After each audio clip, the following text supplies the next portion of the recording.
The so-called rescue operation of the U.S. Army, which was planned under the guise of an immediate free-and-escape operation on the pretext of rescuing its downed aircraft pilot at an abandoned airport in southern Isfahan, ended in complete failure with the timely presence of the armed forces of the Islamic Republic of Iran.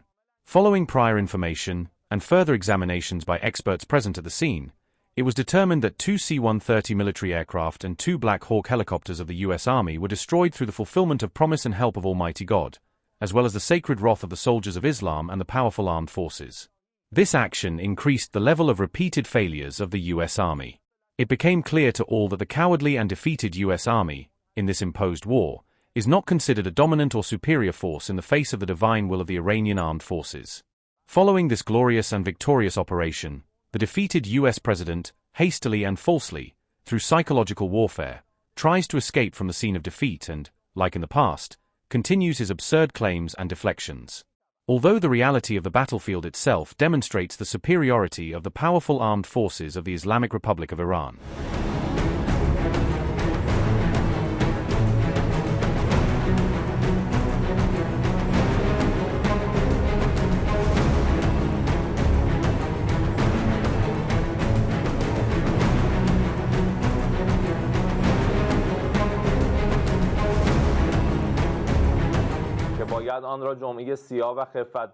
This Friday, which must be called a black and humiliating Friday for the American and Zionist enemies, the advanced new air defense system of the IRGC Aerospace Force struck an ultra-advanced fifth-generation American F-35 fighter jet, 3 strategic MQ-9 and Hermes drones, and 2 stealth cruise missiles. The air defense of the IRGC ground forces, using the weapons at its disposal, struck 1 advanced A-10 fighter jet and 2 Black Hawk helicopters. In addition, the brave men of the Army's Air Defense Force, under the guidance and control of the country's integrated air defense network, also struck 1 advanced A-10 fighter jet.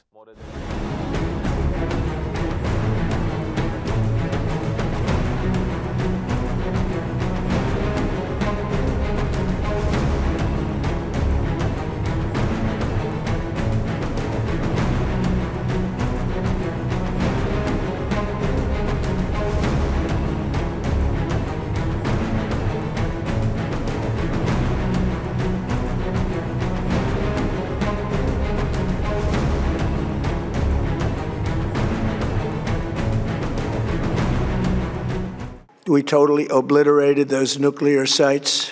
The regime then sought to rebuild their nuclear program at a totally different location, making clear they had no intention of abandoning their pursuit of nuclear weapons. They were also rapidly building a vast stockpile of conventional ballistic missiles and would soon have had missiles that could reach the American homeland, Europe, and virtually any other place on Earth. Iran's strategy was so obvious.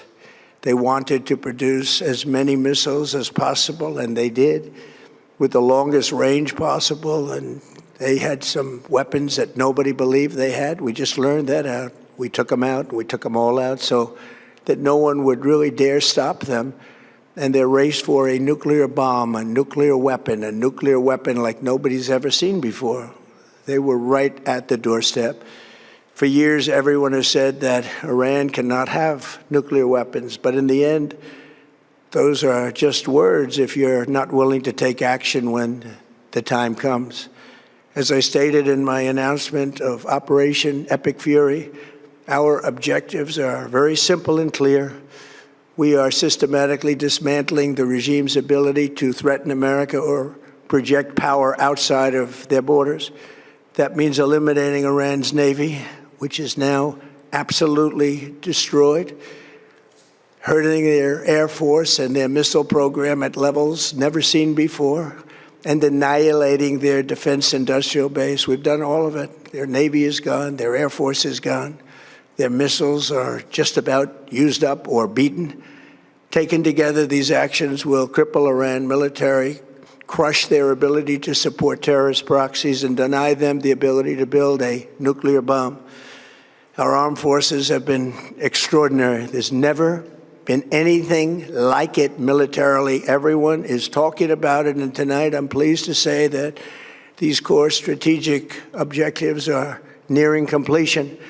As we celebrate this progress, we think especially of the 13 American warriors who have laid down their lives in this fight to prevent our children from ever having to face a nuclear Iran.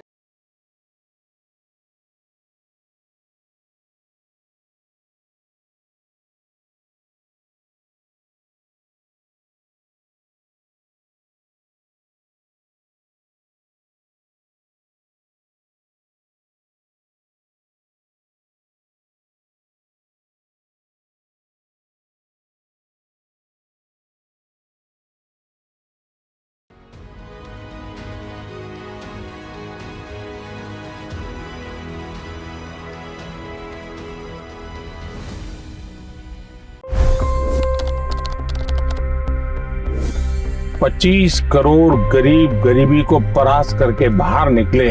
For the good of our nation, let's work together and let's truly make America great again. The fastest news breaks. Requested PM saying that look, you will have to speak to Putin and to Zelensky. The biggest news makers. The relationship with India is probably the most important bilateral relationship the U.S. will have for the rest of this century. The capital delivered quite an election result today. Expert analysis. The million-dollar question today is how to stop this dance of death. Ground reports. I'm standing at the crossroad of the Kumbh Mela. Behind me are more than 100 entry ghats. Long-form interviews. Exclusionary politics is reflected in Manipur case as well. You don't bother because this is a small state. Deep dive into burning issues. It's often said DRC could be the richest country in the whole world. It's because of what sits underneath. Why exactly did the US topple the Sheikh Hasina government? HT videos. We don't just break news, we break it down.